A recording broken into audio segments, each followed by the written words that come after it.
Hey there, it's Ruby Lee, and welcome to the Fix Your Grown Up podcast, the audio companion for the book Fix Your Grown Up, dropping on April 15th, 2025.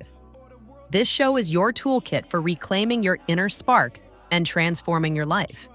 Inside the book, you'll find powerful journaling sections in every chapter to help you reflect and reset, hilarious mental health parodies that keep things real and light, and the groundbreaking happy mindset theory to help you tune into your natural joy.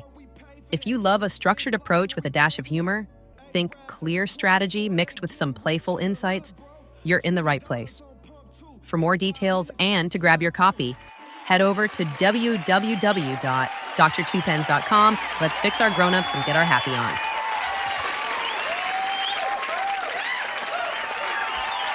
Hey yo, what's up, Bill? It's me, Dr. Tuepenz, one half of the Villains podcast, live and direct on the Fix Your Grown Up podcast. You feel me? Today, we're going to talk about something very exciting, something that you should get pumped up about. Yeah, you want to get in a good mood for this, and this is change. This is what a lot of us are seeking, but we don't know it.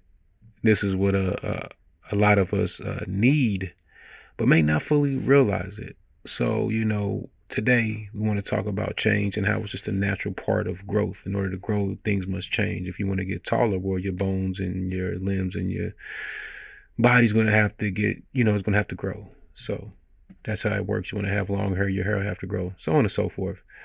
So today, in this episode, we want to talk about, change and how it's not only about what you leave behind, but also what you can gain whenever you shift your mindset.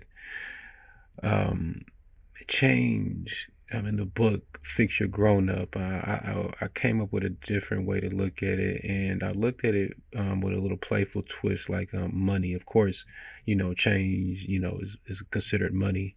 So what I've learned is, in my personal journey, the more I change, the more change I get.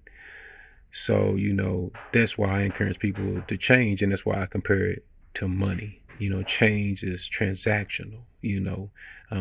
Every time you change, you're doing a transaction that's shifting your mind, your body, and more importantly, your life, your future momentum in a different direction. So, yeah.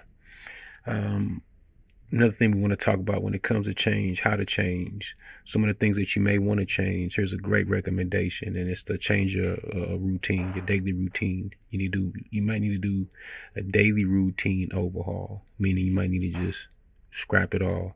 But before you start scrapping, you want to go through what you do. And one of my greatest recommendations is to just start by mapping out your weeks. Map out everything you do for a week or two. You know what I'm saying? We're talking 7 to 14 days. Just go through your day as you normally do. And as you, finish through your day, try to take notes of what you do, how long you did it, and more importantly, what you got from it. That's really good. And you're going to see some things. I promise you. You're really going to see some things, and it's going to help you to be able to set micro goals, weekly objectives that give you, it don't matter. You know what I'm saying? You never know until you know, but I say this just gives you something to do to help you get to a better version of you. And if it rhymes, it's true. So, definitely utilizing just a journal, note tracking to track your progress, help you be more conscious of what you're doing. And then just, you don't have to do it how everybody else is doing it. You just need to do it how you do it and move on from there. So, take baby steps, take big, gigantic steps, take LeBron steps, but take it at your pace and not everybody else's. Another thing to think about too while you're doing this, your environment, where are you doing this at? If you're a person that's having a problem just being productive, and one of the things that I discovered in my youth was being unproductive, going to the club and kicking it a lot every weekend. Even though I was broke and I wasn't doing anything close to what I'm doing now, when I had just ample amounts of time. And I want to encourage the younger people. And when I say younger, I mean 32 and under, 32 to 20 years old. That's kind of what I'm referencing. You people need to take advantage of your time, especially those of you who have no children. And if you aspire to have children, and if you aspire to have a family, now is the time that you need to kind of get off your ass and get to it. If that's what you want to do, if you want to be a business person, or you want to create some type of creative brand, storytelling, whatever the case may be. Whatever it is you're trying to be, now's the time to try to be it. Don't waste your time having fun while you're young. Fun is fun, no matter how old you is.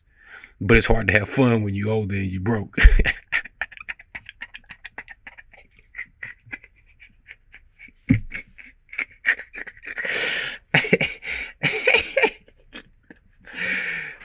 No bullshit. For real, it's hard. Ask around. You know what I mean? It's hard to have fun when you old and broke. So, be aware of who you surround yourself with. Be aware of the company you keep, the environments that you're hanging out in. It's hard to, really track your progress if you're getting drunk in the fucking club every weekend, just wasting your life away. I'm not saying not go out and have a good time. Do you? I did it. But when I look back, I look at a lot of those days and a lot of that money. I could have spent that on equipment. I could have spent that on investments into the business, for marketing, helping people, getting people to help me produce my content. I could have did a lot of different things with that money, but you don't know everything. So, don't expect to, but at the same time, be open to changing your environment to change you. If you're not where you're supposed to be, or where you want to be, let me put it like that. If you're not where you want to be in life, then you should seriously consider, changing some things. But like I said, once you start holding yourself accountable, that's going to be the first thing that's going to help you change. And then, hold yourself accountable. Then you start forgiving people. And then you're going to begin to just naturally change, because you're not going to align with those people who are unforgiving in their ways. You can still be cool with them. I mean, you're going to be like, oh, you like Jesus Christ walking on water, turning, water into wine and all that stuff. But what I'm saying is, you're just not going to see eye to eye with everybody. And it's okay to disagree with people. But again, the environment you're in, once you really get, start to work on yourself, you're holding yourself accountable, you're forgiving yourself, you're forgiving the people who wronged you. Like I said, the environments you're in, they're going to look different. And that's all. You know what I'm saying? So, like I said, get into your journaling bag. Even you just taking notes in your phone, there's plenty of apps. We got the 72 days life journals. Definitely tap into that. Link is in the description. You know what I mean? It's an excellent tool to just do exactly what I said do. Also, with the journal, I got to talk about it. The journal, we got the guided meditation series, and them shits is hilarious. You need to tap into that. I might throw a little sample at the end for the people, just so y'all can get a little taste of the dope, so you understand what I'm saying. But it's a good tool if you having problems just taking time, sitting still, and just chilling. I have what I call a guided what you would call a guided meditation video, audio that you can utilize and just listen to that. And when it go off, and you just get up and just do whatever it is you're doing. But once you do that, you can get in the habit, and then it'll be to the point where you don't even need it. It's almost like riding a bike with training wheels. You're starting out with training wheels, and then you take the training wheels off and you do it by yourself. It's a process. Everything's a process, and it's how I got started in that. So it's okay, when you're going through your processes, it's okay to feel uncomfortable doing something new. For a lot of people, sitting still and just thinking about nothing, it's challenging, and it used to be challenging for me. Sometimes it's still challenging for me, because I'm a raging red. I like to get busy, you know what I'm saying, in a productive way.